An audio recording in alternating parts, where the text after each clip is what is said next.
Good evening, ladies and gentlemen. It's a pleasure to be back with you here on this Wednesday night for the WGLEU Super Week for Season 2 of 2015 and 2016. I am Mitch Leslie, of course, with Oliver Maxfield halfway through this big week of 12 matches made. And by the time we get to the other end, we're going to have a good idea of how our team's going to be looking coming into the playoffs, mate. 6 more games to go. How are you feeling? I'm feeling great. I mean, I can't believe we're only halfway through and we've still got another 2 days of game action. So really looking forward to it. I mean, you summed it perfectly. Obviously, we're getting towards those online playoffs where we'll be seeing, those top 3 to 6 spots actually playing off for a chance of going to the finals. Of course, the first 2 qualifying automatically. That's right. And, of course, for you guys at home who maybe just tuning in, no, we're not normally live on a Wednesday night. It's something a little bit special this week. We are putting 4 days in place of normally having 2. So instead of just Tuesday and Thursday, we're running straight from Monday to Thursday. And you've got me and Ollie until the end of the week. So we're just cramming in some games as well. And it's like an intensive course for a lot of these teams to get themselves set up. So, I mean, we can have a look, I guess, in a moment at how things happened over the last couple of nights, because it was some very, very interesting action. So without further ado, let's have a look at the recap video of Monday and Tuesday night's action.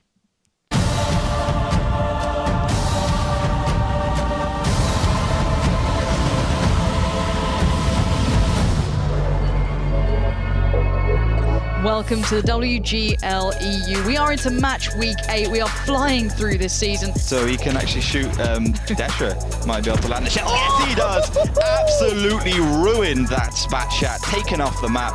Wiped out. That's going to be a massive advantage for Oops now. Hopefully Utopia had that in mind. There's always going to be a response to their move here.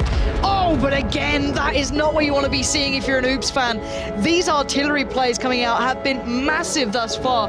Papa should be able to make it up, and look at this. I wonder if that's going to straight through. Yeah, he has to make the shot, and I think he will make it. Yes, he does. Oh my Muka. God. This could be huge. Is he going to go down?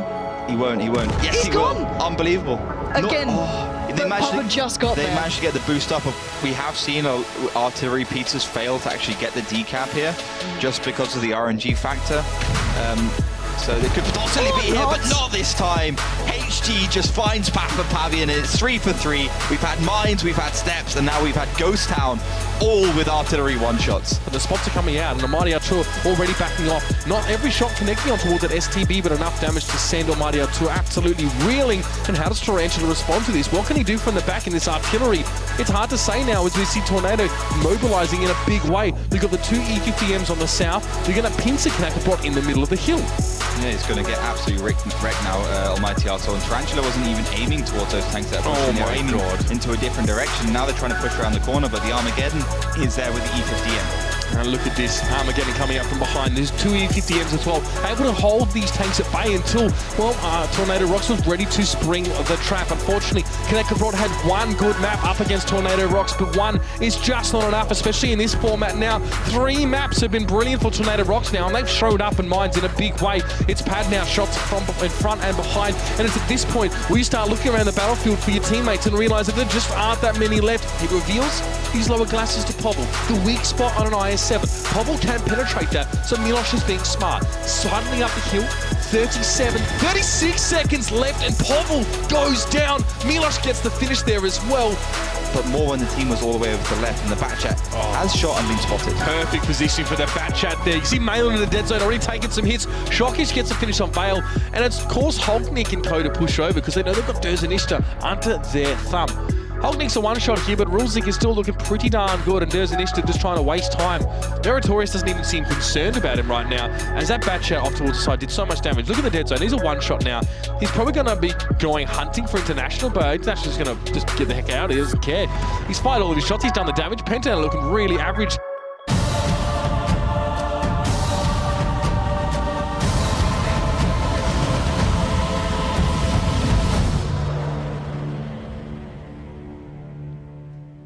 So guys, that's your action wrapped up in a nice bow from the last couple days of this Super Week. 6 matches already being finished up in the top of the table, looking interesting. But let's have a look at the recap of the scores from last night as well. You can get an idea of exactly how things went down on that Tuesday. 5-2s all the way through, Oliver here. What's your match of the night if you could pick one here?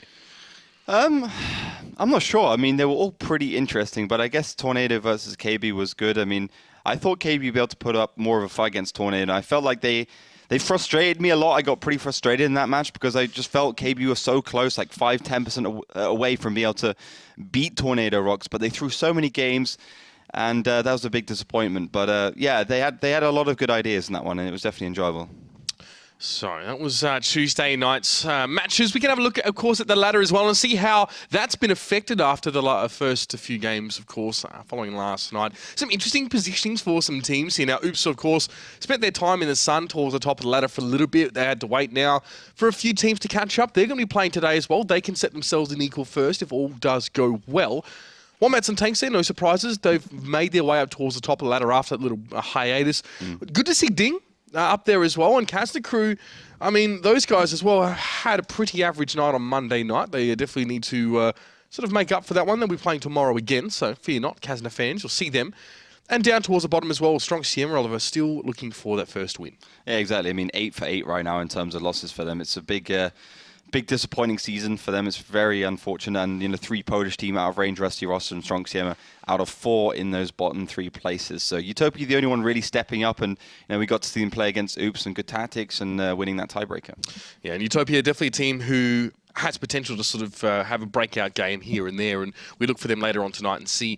Speaking of which, actually, let's, Oliver, have a look at the matches coming up tonight. 3 absolute firecrackers here. Going to be kicking it off with, well, not Pentacasner Crew. It's going to be Knackebrod versus Stronk Siema.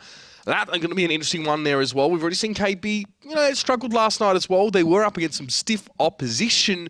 But then, Oliver, we do, of course, have Utopia and Rusty Roster playing those last 2.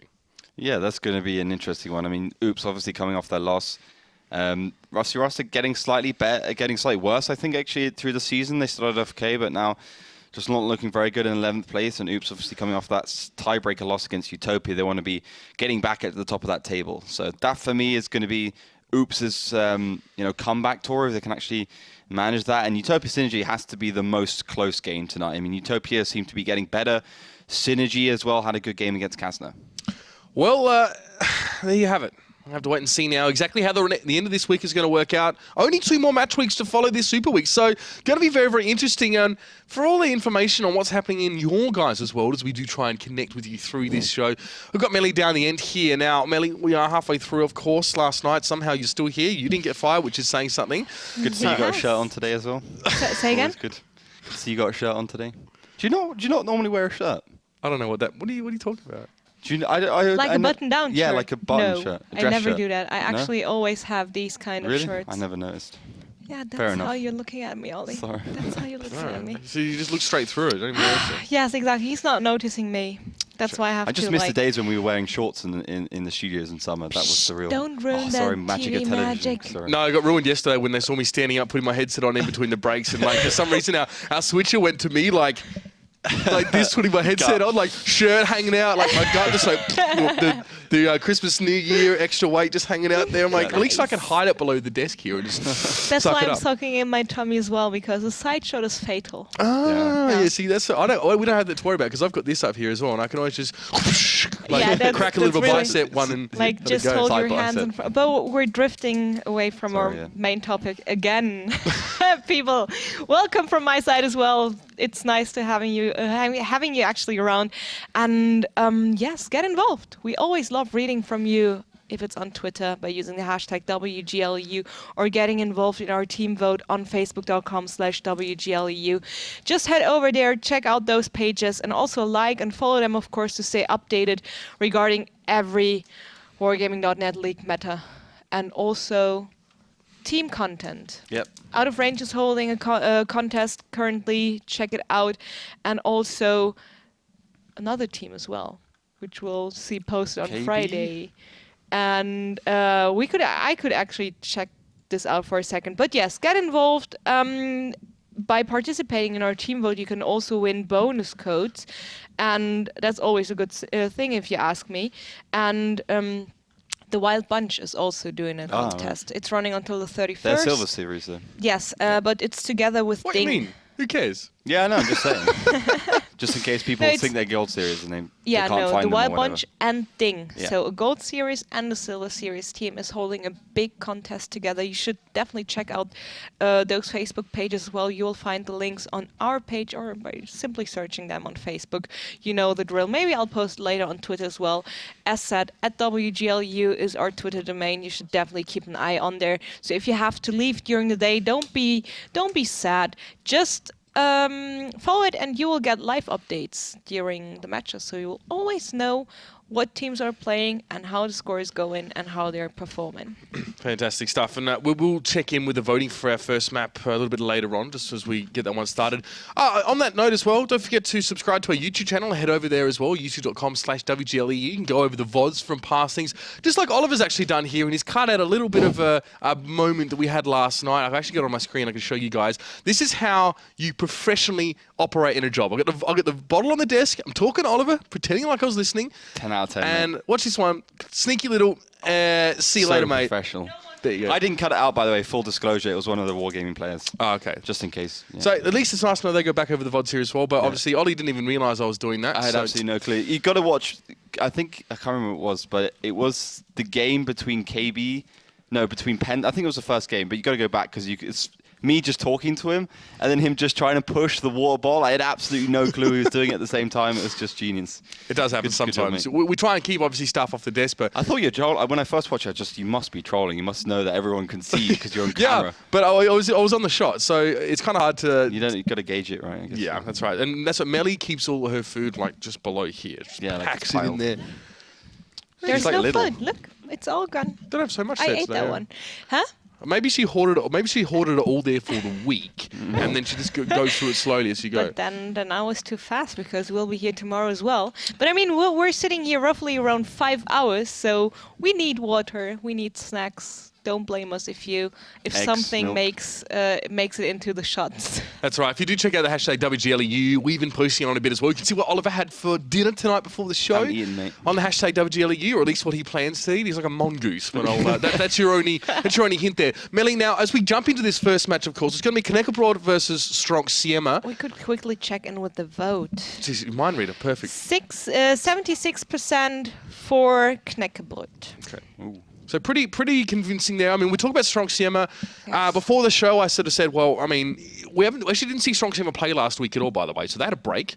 Now they're back. They're 0-8. They played loads in the first half of the season. I think they played 7 games. I think they played extra, didn't they? Yeah. And it probably wore them down a bit because they're 0-8 so far, I think, here as well, which is pretty bad. And last place. I think even at this stage, you'll still have to be worried about potential relegation at this point. So, we'll have to see if they can get themselves above that auto relegation zone or even maybe get themselves off the bottom. But it's going to be tough for them at this stage, I think. We have to see something a little bit different from them, a little bit better. I mean, they're not new to the league at all. They've been here last season. They had similar woes, but they managed to keep themselves in here, which is a feat in itself. We did see a few other teams sort of fall by the wayside. But, Oliver, why don't we check in and see what Knackebrod had to say about this match?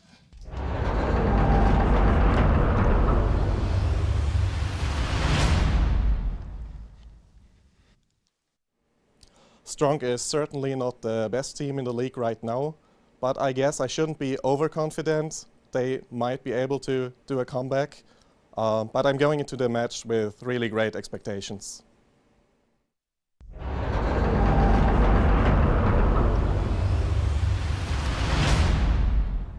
Pretty straightforward. I think you can see Failfish or Hellfish, sorry. Failfish. I think I've said that You before, said that actually. before on Himmelsdorf. Wasn't there a player called Failfish, though? No. It's an emote. Failware. There you go. Yeah. It's an emote, though, on Twitch. But Oops. Hellfish, shouldn't say Failfish, he's a good player. Pretty straightforward from him as well. He's recognising, he acknowledges that Stronk Siema are not the best team right now. Yeah. He has good expectations for his team.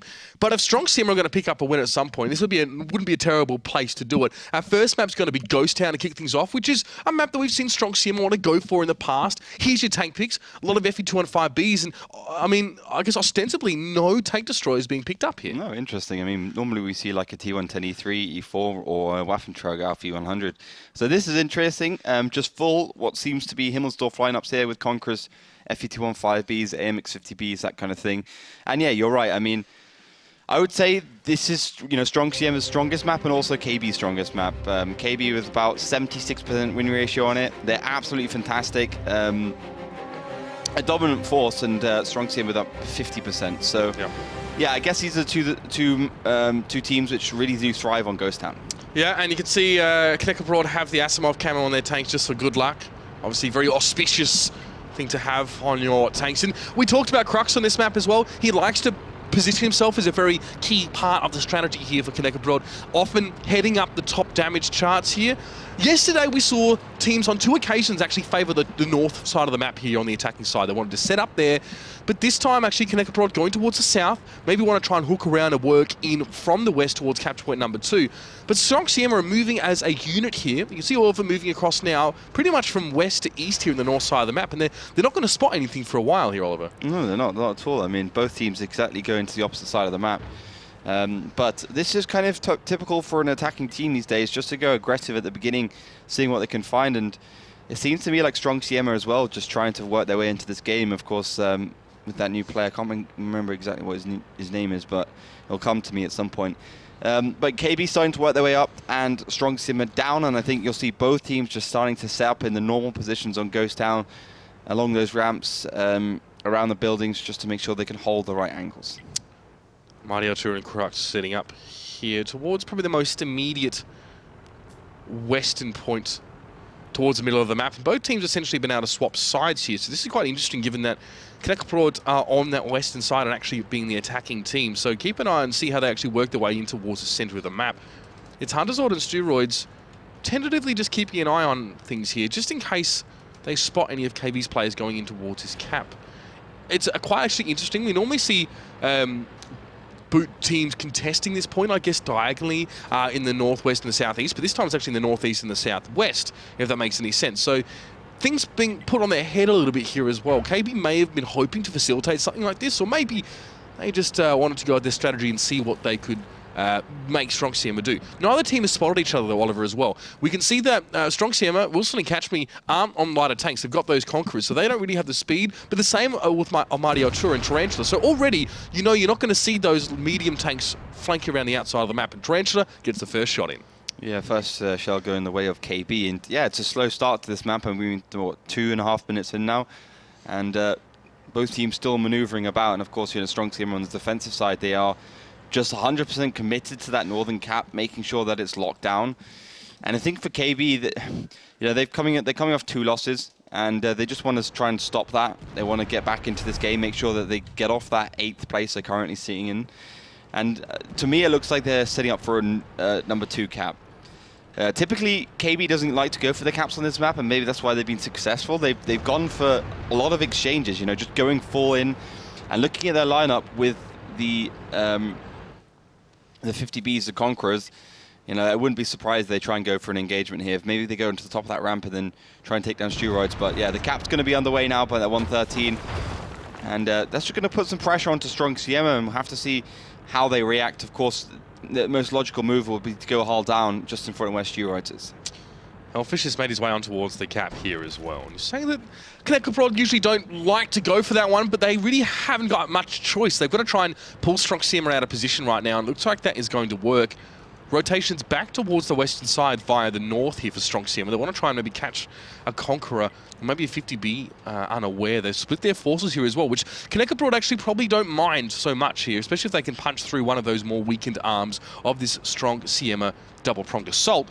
Catch Me and Aho are going to be moving up. They're going to be looking for Hellfish here, and they're going to be able to see a vulnerable part of him there. He does take 1 hit. The reset comes in, which is not really the main point. It's more the Hellfish has been caught. He's taking some damage. Now we want to see how Knackebrod, they respond to this change of position here for Stronk Siema. Maybe now the Poland ball a little bit more vulnerable.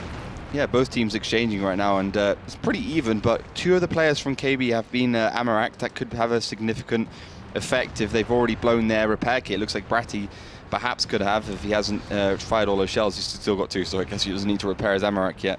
But it looks like Tarantula and Mighty Artur are linking up. You can see Stronk Siema aware that's a weak point, so they are actually reinforcing that position with a 50B. Now, I mean, I feel like Stronk Siema are just doing really well. I mean, they're taking Tarantula down from a position I didn't see. I mean, obviously our spectators also missed that one, and I think he just poked around the corner with Artur and got wrecked. Hunter's order's also very low, by the way. You see Artur now actually being able to hold off. Their perfect position here for Knackebrod. They get yet another tank kill, and they're going to be looking towards 50B right now. Lucasiasti and that 50B just staying quite close by. This is good from Knackebrod. They're turning things around a little bit more. You can see now the numbers advantage might be very, very important, especially when Stronk have Hunter's Sword so darn low.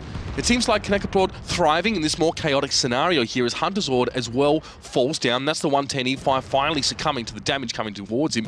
Crux is pushing forward as well in the 50B. Got 2 shots here. Won't be enough to kill HOEX, so he's going to be counting on Pad or Failware or someone else to help him get the damage across the line, but he's got 2 shots into the front of HOEX. Not very well armored at the front, the 215B is, but Crux now has to go and reload. Bratty is still reloading as well, and Hellfish here, he'll get the finish on Wilson as Knackebrod just winning by small amounts here. It's a war of attrition, but the Crispbread team are winning. Yeah, they definitely are. They're really linking up well, and as soon as Strong Siema made that push onto Tarantula, they knew they could push in and actually get their own overmatch. And obviously it worked out fantastically as we got a 4 versus 1 situation. But I felt like Strong Siema did a pretty good job. I mean, the HP is not that different between the two teams.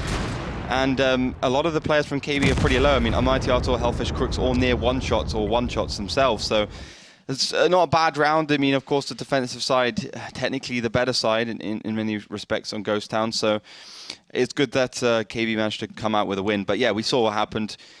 Both teams setting up in the middle, going for the exchanges, and then we had Tarantula getting taken down that Conqueror very early on, and that was because of the overcommitment from Tarantula and the 3 tanks that were committed from Strong Siema. They saw that overmatch potential, and KB pushed in another angle, managed to get their own overmatch, but they took 2 tanks instead of just 1, and also they repelled that attack from the 50B when it came around the corner. So they held the right positions, they made the play really quickly. I mean, I think they got taught how to do that by Tornado yesterday, and they got it done. Actually, this is a good point you bring up Tornado as well. We go back to the Himmelsdorf game. We talked about, or you talked about specifically, Tornado wanted Knackebrod to flank them. They actually wanted them to flank and split their forces up, because then as soon as they realized that the enemy team had actually split into maybe 3 and 4 or 4 and 3 or something like that, they could go for one of those weaker arms, whichever one was weaker, take that one out with sheer weight of numbers and then move forward and do the same thing. The same thing happened in this game, Ola, I think you can safely say. I mean, we had the map here, of course, and I mean, we had the team sort of spread up out towards the top here. You can see Failware, Crux and Bratty on the top of the scoreboard. There was about to do some Alex Cockensay illustration here, but apparently he knows his stuff. So there's your top damage dealers, though. Failware, Crux, Bratty, 2 50Bs in the top 3. Can't really argue with that. No, exactly. I mean, perfect stuff from him. 50Bs just doing their work. I mean, to be honest, it was pretty impressive. I mean, they were just sitting in the defensive position at the beginning. They did so much damage. Crooks just maintaining. And yeah, Stu Rides, Hunsword, Lucasiasti, Catch, all not really doing that much there in the bottom 4 points in the table. So yeah, we're going to be going to the next round very quickly in the next 20 seconds or so. So looks to me like KB, you know, they've got the start they wanted. They're strong and they're confident. Then, you know, they're in 8th place, but as we mentioned yesterday, I think there's like 3 or 4 points separating the top 8 teams, you know, apart from obviously Tornado Rocks. So 7 teams, you know, within 3, 4, 5 points. You only need a couple wins and you can find yourself right at the top of that leaderboard again. So KB starting off fairly strong here, now shifting on towards the defensive side. And Catch Me is the man on your screen here. So instead of going double Conqueror, Strong Siema have, I guess, given up that extra chunky tank at tier 9 to have Catch Me, who has a bit more flexibility. Now, Tarantula, unfortunately, the little brother of Catch Me, doesn't really want to go head-to-head, of course, with that 54. It is a medium tank. Tarantula is technically in a light.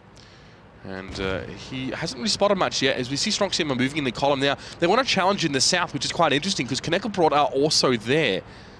And talk about tank lineups, it might be important here. Both teams going with a good sprinkling of FE215Bs. It's Hellfish and Almighty Artur in the 110E5, which can punish those players in the 215Bs who maybe aren't, you know, picking their shots correctly or being a little bit lazy. So hard heads, very, very important in fights like that one.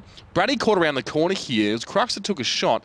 He able to back around, but Brady, nothing to worry about now. As both teams are sort of seeing each other, this is it could be a bit of an awkward head-to-head engagement here. Yeah, this is a classic southern side standoff situation where both teams just proxy spot each other around these buildings, and then one team tries to get the overmatch. You can see Failway and Paddy actually trying to go down, maybe expecting someone to be off reload, but it's just going to be a bad exchange for them at the beginning. The 50Bs in the background, and KB are trying to capitalize on the momentum they had going forwards in the first game.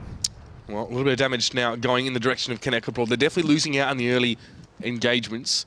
But you can see right here, they actually can pincer quite nicely towards Hunterzord and Lucasiasti with fairly minimal punishment, I think, coming back in their direction. We'll have to see if KB actually want to pull the trigger on that one, or they're going to wait for a little bit more information. The 54 of Catch Me has also gravitated towards the middle of the map, and I'd say Tarantula isn't too far away from that himself, having already taken one shot, probably from that 54 himself. Might even see the capture started off here as Ahoyek fancies a poke around the corner, and only one shot comes in his direction. Stronk Siema winning out the early trades here, Oliver, but it's more the mid to late round where they let themselves down in the last round. Exactly. I mean, they just started to lose at the beginning and in the middle of the round when the first exchanges went down. So, I mean, this map's all about getting the engages right and getting the overmatches, pushing around the corners correctly with the FE215Bs, setting the right tanks in first. You know, it's the basic of World of Tanks in a nutshell. So, Cap was started briefly. You can see the T-54 lightweight of Tarantula, the Conqueror in the last round. He got cancelled out real quick.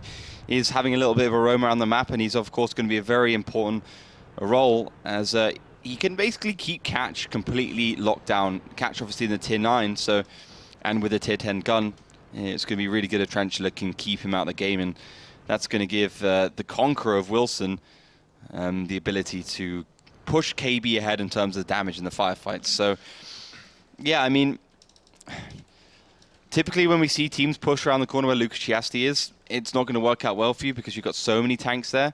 So you do need to come from a different angle, or you need to kill Lucasiasti really quick, use his wreck as a piece of scenery, and then move on to the next tanks, you know, Wilson and whoever the other player is there. So, a typical Mexican standoff from Ghost Town at the moment. Both teams not really willing to go forwards. Obviously, Stronk Siema now being on the attack and KB being on the defense. KB doesn't really have to do anything. No, you're right. And we were sort of saying before, Oliver, they Knackebrod, that is, were poised to make some sort of pincer. But, excuse me, as the defending team, they may have just realised that, well, we can just sit back and maybe receive some sort of push. And Catch Me right now looking for some weak points here, looking for some entry avenues. Tarantula will probably be just around the corner, too far away for him to really be spotted. So 250Bs are running loose from Knackebrod right now. That's something I really want to point out to you guys. I think it's Crux and I'm not sure, someone else there towards the middle side of the map here. It's 110E5, sorry, and Crux. So these two running loose, trying to get a flank on as well. Very, very strong flank indeed if they can get this on working at the same time. But it does seem like Stronks want to move forward for this one. They want to try and jump on Knackebrod here. The question is if Knackebrod managed to pull themselves out of that position quickly enough. I think they haven't. Almighty Arturo going to come up behind Steroids. Has been proxy spotted already. First shot does come in. Arturo bounces one and he does take two. But here's Crux. Here's the cleanup crew. He's looking to finish off Steroids as quickly as he possibly can. One more good shot will do it, make it two. Crux took a lot of damage in the process here, and there's a 50B unloading towards him. But still good damage from Knackebrod. That is called being proactive. Even as a defensive team, they've caught Stronk Siema by surprise. Let's see how things go from here. A really nice logical push through the cap, not setting it off, making sure they can get the exchange. I mean, Crooks didn't play that perfectly, but he got the job done. And he's given his team 1,000 hit point lead advantage, and they kind of pushed Stronk Siema into that corner. Yeah, there's Brady though getting the finish towards the 50B. The capture has started, but it may not mean too much. As Stronk Siema being cut down in swaths. You can see Crux as well. He's ready to go. He's got three in the chamber, and Stronk Siema just crumbling under the pressure. Knackebrod now coming forward, and Catch Me as well. He's well and truly been caught. Wilson and Ahoyek down, just the T-54 left. Knackebrod, throughout the course of that engagement, didn't lose that many health points at all. Look at their team, still 7 tanks up. But they're all there's perfect spreading of health points there as well. Yeah, it's just perfect. I mean, you can't ask for much more than that. You're keeping all your guns in the game. 7-0 in terms of tanks towards the end of things. Yeah, sure, it's only about 4k hit points, but a perfect example of spreading those health points, knowing when you're low, knowing when you need to take a shot for your ally as well. It's little things like that that make a whole lot of difference. And as soon as Stronk Siema fell behind by that one tank, we saw the push from the 110E5 and the 50B. They paid for it in health, but they still managed to start things off nicely. And that's a defending team making an aggressive push. Yeah, I mean, it's good. I mean, you can see you have the advantage. You can see there's a way into the other team, and you go for it. And that position Stronk Siema had around the corner is great for defending that left side corner, which we've seen a lot of pushes come in from. Sure. But it's not good defending that right side corner because you just got the tank behind the building, and you got another building to your left, so you can drive there and you can be safe because you've committed so many tanks forwards to hold the other corner. And Crooks goes around with the T110E5, takes out that first tank. They got the higher ground. They got the strategical advantage because they can peek out from those corners. They can distract the enemy team, and the rest of KB could come in from another angle. And also Stronk Siema didn't play it particularly well. I mean, as soon as they saw that T110E5 charging across the middle of the courtyard, they should have moved, knew that they could get the overmatch, and actually gone for it. No good for the Poland ball so far. Stronk Siema again, you know, languishing towards the bottom of the table, now struggling to get these rounds where they really count. Omari Archer here, you know, 3k damage being dealt means that he's actually been able to withstand a lot of fire coming his direction as well, which the T110E5 is quickly becoming a staple for a lot of teams who want a great all-round tank that can bounce a lot of shots off the turret especially. You can see 5 out of 7 top players here. Can't really argue about that one. Cassie has to be able to do some damage back in response here, but really if your FE215B is the only main headlining tank, and if your T54 has the second highest damage on your team, that's probably not really good there. Catch Me managing to work his way in, and here's the problem. I mean, Hunter Zord, no damage done whatsoever. That's a big problem, of course, and I mean, things would have been a lot harder for Knackebrod, should I say, if maybe he'd been able to do a bit more, but that's just the way it goes. On to Prohorovka now as well. What are your thoughts about Stronk on this map, really? I mean, after them sort of falling down on Ghost Town, it's not their best map, but still, they didn't look convincing on either round. I would say Ghost Town would be one of their better maps for sure, and I'd say Prohorovka is definitely their weaker map, one of their weakest. They haven't been good on this one. I reckon KB's about 60% win ratio, Stronk Siema somewhere around the 30%. So KB's just far ahead, and you know the statistics don't lie. There's quite a few rounds these guys have played. So I predict KB to be able to walk away, probably, I mean, logically with 2 rounds on the board. All right, well, you said it. Let's jump into this one here as Prohorovka should be a map you're fairly familiar with, and Stronk Siema have definitely gone for a brawl composition. They've got no real heavy tanks, in fact none at all, should I say. 4 STBs, 2 TVPs and an RU-251. Knackebrod though, going for double 110E5 here, interestingly enough. They're still bringing some STBs in, so that's the only real big point of difference here, but maybe a slightly more defensive lineup for KB. Stronk Siema look to maybe want to exploit that. They move into the middle of the map, but Knackebrod not really wanting to take a fight against it. This could be a problem though. 2 T110E5s out on their own here. Omari Archer's already taken 2 shots. There's only so much damage that they can really withstand, and KB must react now. They have to get in the middle, but as soon as Stronk Siema does, they're going to take so much damage in exchange. The damage is coming back towards Stronk Siema, to be fair. So those 2 STBs, or those 3 STBs, I guess, over the train line have done such good work here. Hunter Zord goes very, very low. Sure, Stronk Siema haven't lost any tanks yet, but they've taken so much damage. There's the first one coming in. Great position by Tarantula as well. He's in a position to spot and damage these tanks as they flee across the map. And Knackebrod looked pretty average there as well, but maybe the bait was there. The 110E5s to maybe draw Stronk Siema over the hillside, and now they're getting absolutely pounded. Yeah, the thing is at the beginning, yeah, great, they took down a T110E5, but you could see the T110 did its job. It stayed alive for a lot of time, you know. That was like 3,000, 4,000 damage going out in the first burst, and the T110E5 has only got 2,200 hit points. So it survived, did its job, and it gave time for the rest of KB to get into that right side of the eastern village and shoot across. And you know, Tarantula doing 250 damage every 5 seconds, pounding into the back of Stronk Siema, taking down the tanks that are low, and just doing as much as he can. So honestly, I mean, KB just 2,000, 4,000 hit points ahead basically now. After that initial exchange, I think Stronk Siema should have just gotten that initial advantage and then just skipped off to the left side of that map instead of just continuing to sit there. And this is quite grim to say, Oliver, but Stronk Siema have no options now, really. They've got, well, sure, they've got 6 tanks still to work with. One is a one-shot. Ahoyek is not far away from that either. Having lost an STB also really hurts them. Catch Me still standing, but look at what Knackebrod have been able to do to set up here on this train line. They have so much cover of this map. A comeback here from Stronk Siema would be A, unlikely, and B, probably the biggest turnaround we've seen yet this season. So if that wasn't enough to be going up against for Stronk Siema, there's also the fact that they are the attacking side they need to capture with very, very little resources here, and that's health points, what I'm talking about. So they'll set up here over towards the western side of the map and maybe head north. But that 110E5 of Failware is taunting them, saying, I'm still here. All the King's horses and all the King's men couldn't even kill me. You pushed onto both myself and, of course, the other 110E5 early on. Only got one of the 110E5s. Failware bounced so many shots, and now he still stands as a reminder to Stronk Siema about their, I guess, their failure early on. They've really got to make amends here, but it may be already over. Yeah, I think with the tanks and the damage they've taken, Stronk Siema really can't control all the points of the map they need to. The north they can't control, because if the RU-251 and Tarantula goes charging in there with a couple of other ones, they're going to get taken down because it's not actually flat from north to south. and they just can't control it. And to be honest, if KB wanted to win this, they could just push the north or push the south, go all the way down to the K line, or even just push through the middle, which would probably be the easiest option, and charge the 251 in to try and spot first. So yeah, I mean, KB right now obviously did the more logical thing of just holding fast. Catch was lucky to be tracked behind the rock there, and Crux wasn't able to put any more damage on towards him, but excuse me, half health is enough, I think, to make things a little bit dicey here for Catch Me, as he is going to chill up behind that bush.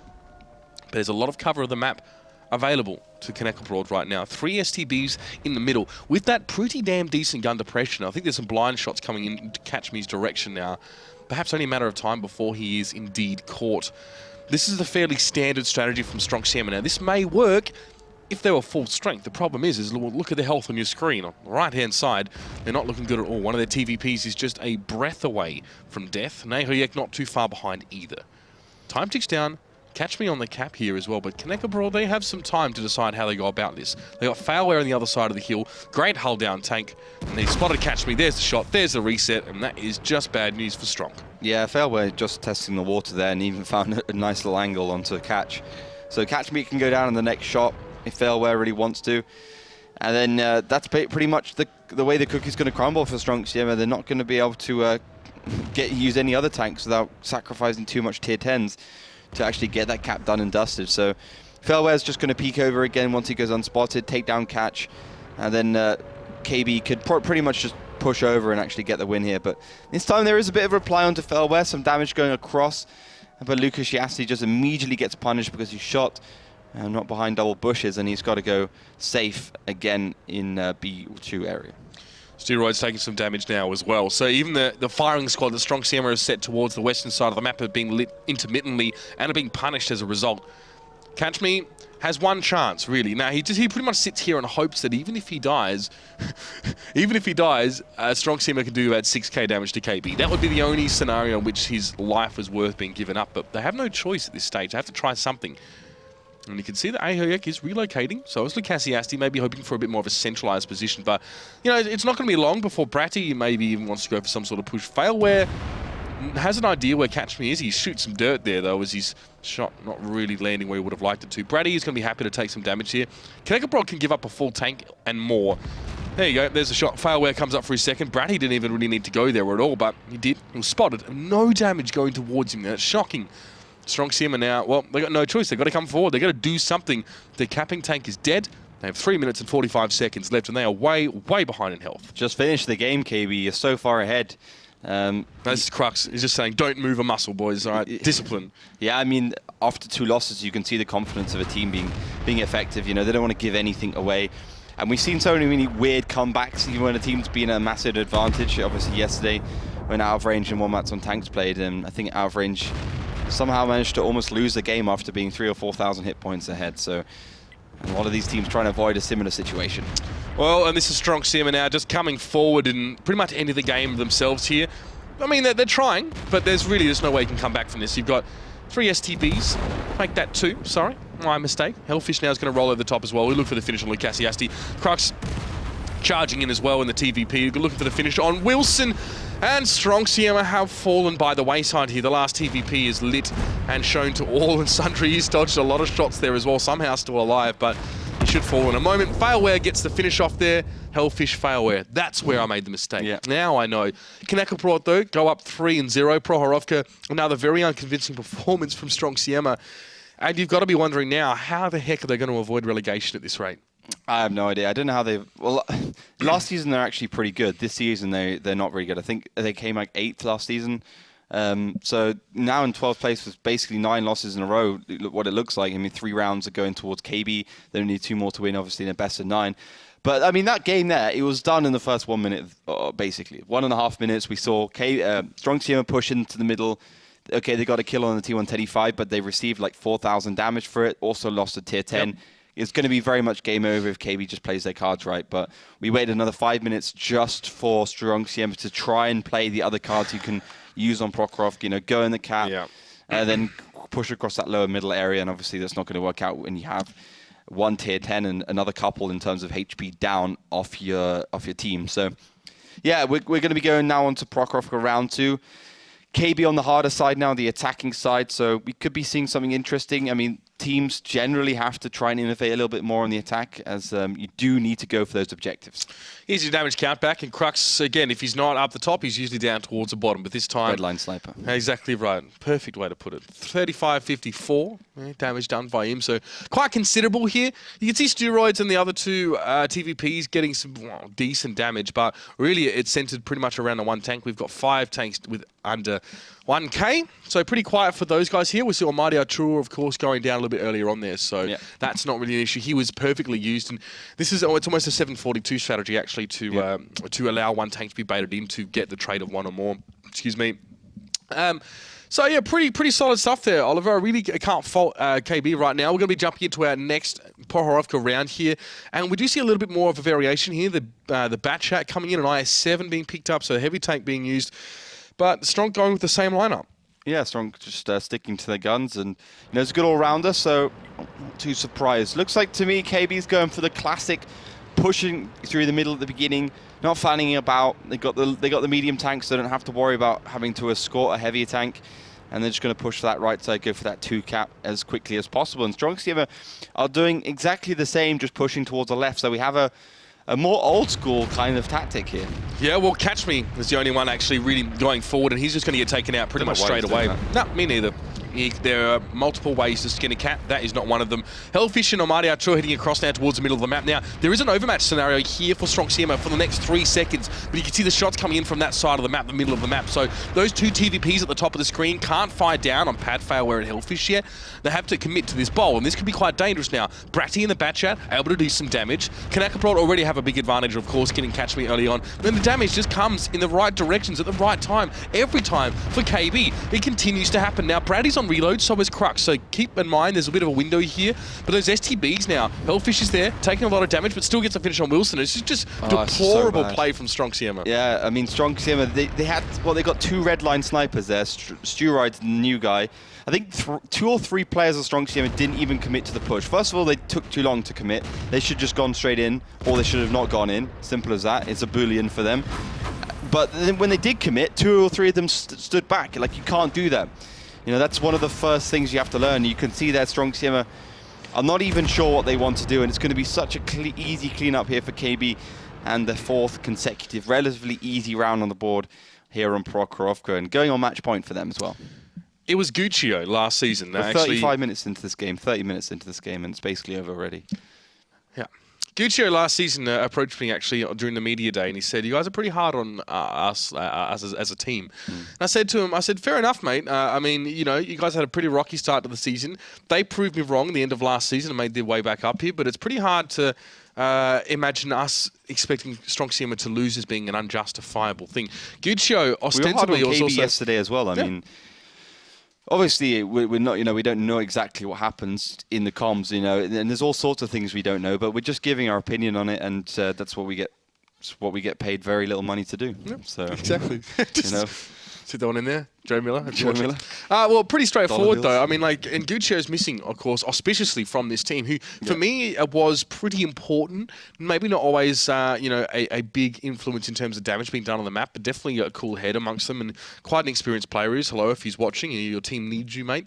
And Stronk Siema now look like they're succumbing to their 9th loss in a row this season. It'd be pretty embarrassing, obviously, to not get a win at all. Let's, sojourn towards the times. I think damage. Every team has got like 1 win. I think ASAP got 1 win against Ding, maybe? Yeah, ASAP actually, to be fair, insane. I think off the back of some of his work, actually put out some nice results. But here's your damage anyway, guys, for those wondering. And it's pretty much the same story as last round, really. We see 2 players in the mix, and red line snipers, you're exactly right. And it's Steroids and that other TVP that were getting the highest amount of damage, but is it worth damage? Is it useful damage? Not really. I mean, you saw the way that the round happened, ladies and gentlemen. There was definitely opportunities there for Stronk Siema. They could have leapt into that bowl, taken 3 tanks out pretty quickly, but Knackebrod seemed to have the cooler head. R.I.P. Melly. You right there? Just coughing to Natural the mic, selection, I guess. No, I mean, if Mitch already points it out, I just wanted to... It's fine. Make it visible for the I was just about to talk to you so anyway, so it's just as well. I figured. So while You're you're... good now? I just wanted You to okay? have beaches? attention. What? No, it's fine. I'm good. Well, while we've got you here, Siema. Melly, it's 4-0. It's Obviously, crazy. Melly was sitting in the corner, like shaking her head in disappointment as well. But Yeah. here we are, of course. So look, fan vote was pretty heavily in favour of Knackebrod here. So I mean, no one's really surprised maybe about the fact that KB are winning, but the So margin. fast? Yeah, and I'll be interested to that know high? how many people are expecting a 5-0 here, Wait, let Melly. me check for a second. Ooh, quite a lot. Yeah. Quite a lot of actually. 5-0s. Yes. No one has faith in the strong that's Siema hurting. snakeskin. That's hurting. Over 10%, which is huge. Really? Yes. Ooh, okay. Well, I mean, it could be lack of faith in Stronk Siema. It could be a lot of faith in KB, maybe to bounce back after the game last Or night. maybe KB having a huge fan base. Yeah, a lot a, of a people. very Crux is very good at vocal making friends, to be honest. So I can believe there's plenty of fans. Kappa So. Pride, Knackebrod, Kappa Pride. Yeah, That is it's actually true. a thing now. Yeah. I Just saw it looking on at Twitch chat. QB's stream the other night actually. I was like, Really? What the heck? Yeah, people Yeah, like spamming carry that. it out. Spam, Yeah, spread spam it it. everywhere. Everyone's got to have some Knackebrod. It's delicious. I just had it yesterday. I mean, I've never had it, I don't think. It's good. It's funny actually. On the topic of QB as well, I don't think he knew what it was that people were saying there, but he was at the World Finals last year. But Knackebrod weren't a team back then. If you want to check that out as well, we actually have videos of QB and the Mighty Jingles casting with Luke Neller as well for pretty some of good the off-stream games. It was brilliant actually. Really quite good to see them. Obviously, two guys who maybe not super involved in esports but have a wealth of experience about the game. So, thumbs up to them. So, I mean, Melly, anything else to really comment from your end here? I mean, we know what the vote is. We know how many people thought that Stronk Siema would get wrecked. I mean, anything to add? Maybe a cherry on top. Well, it's the most colorful Twitch chat we had, well, in a positive way, we had in a while. And I actually had a ranking of our top participants in our chat. And Jonas is on spot 1. Our dearest and biggest troll in Twitch Jonas, chat. yeah, every time. Hi, nice having you Melly around. knows you. Of course I do. careful. Everyone Watch knows out. him. With 369 messages in January only. That's solid. That's good. That's good effort. Yeah. Wow. Is it on slow mode or can you spam stuff here? No, you can't spam stuff. Wow, Jonas, keep it up, bro.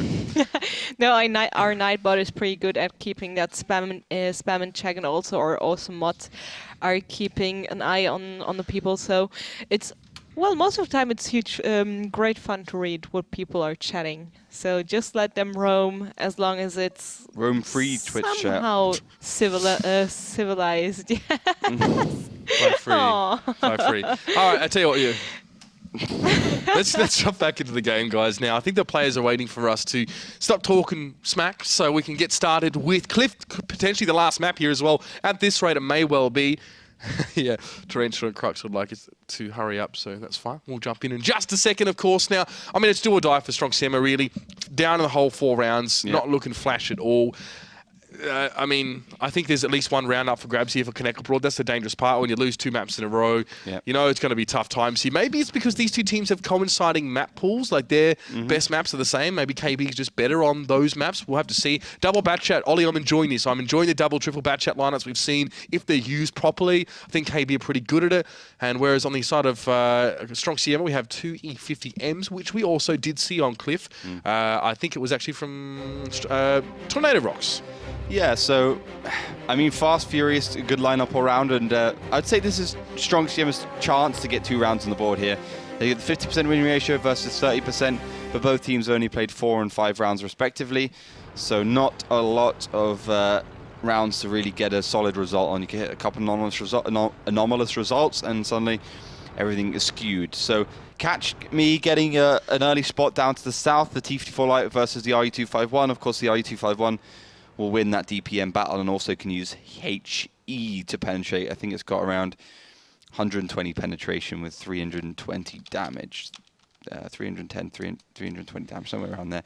But it's very good indeed. And first damage does go the way of KB, as they are pushing into the middle with basically all their tanks. Yeah, okay, fair enough. I mean, when all else fails, maybe to throw caution to the wind and see if you can get a good brawl here. Hunterzord and Ahoyek going around the side. They have managed to put some damage down towards Failware and haven't really been punished for it too much. Wilson, though, did take damage himself, and really, Stronk Siema have struggled in almost all facets of their game against Knackebrod here, putting their faith, I guess, in their brawling, but Knackebrod look like they're better at that as well. Hunterzord and Ahoyek now just have to try and backpedal a bit. There's now all the attention has been turned towards those fairly fragile E50Ms. I mean, from the front, yeah, a little bit of armor, but Hunterzord now has to use that hull to get behind. He's going to go down. Look how much damage KB are doing. Stronk Siema are starting to get back in the game. You can see they are being aggressive, and I think the main problem for them is, of course, they gave up the middle. And for Bratty being on reload, KB have to wait another 20 seconds until he can start doing damage again, but it doesn't look like they need it. No, Hellfish Tarantula getting kills of their own. Lucasiasti Steroids last few standing. This might be the quickest match of the season, Oliver. Stronk Siema are going to succumb to Knackebrod here within about 2 minutes of this map starting. Pad picks up Lucasiasti Steroids there, just trying to backtrack here, and it is sad times all around for the Polish squad here. Stronk Siema have fallen. Knackebrod just business as usual, ladies and gentlemen. They breeze through this series, a dominant 5-0 performance, Ollie. I mean, we could try and analyse this, but really, how much is there to say? Basically nothing. I felt like Stronk Siema, I feel sorry for them because at the beginning of the season, they had to play so many rounds because of the reschedules. But all the teams involved with the reschedules, they have to agree to the reschedules. So It's their own choosing, it's their own doing. But I mean, 9 for 9 right now, 9 losses in a row. They have to try and get at least one on the board, and KB's been not a great team for the last 3 weeks since the beginning of the year, 4 weeks now. So, I mean, they didn't particularly get stretched in this round. You could see there, they just got dominance in the middle of the map. They were even late to the middle of the map. Stronk Siema didn't put any pressure on them across the middle. Yep. And it's going to be game over. Bratty also on top with the bat chat. You're going to see the damage count back in a second. But yeah, I mean, 5 rounds, all convincing on the maps which Stronk Siema theoretically could be better on, going the way of KB. And the run home for these two teams towards our playoffs is rough for Stronk Siema. Stronk Siema, next week, they play out of range, and then they play Tornado Rocks a week after that. On the side of KB, I mean, after this match is done, KB will be going up against Oops next week, which should be a pretty darn interesting game, Oliver. And then they have Synergy in the last map. So, yeah, both good.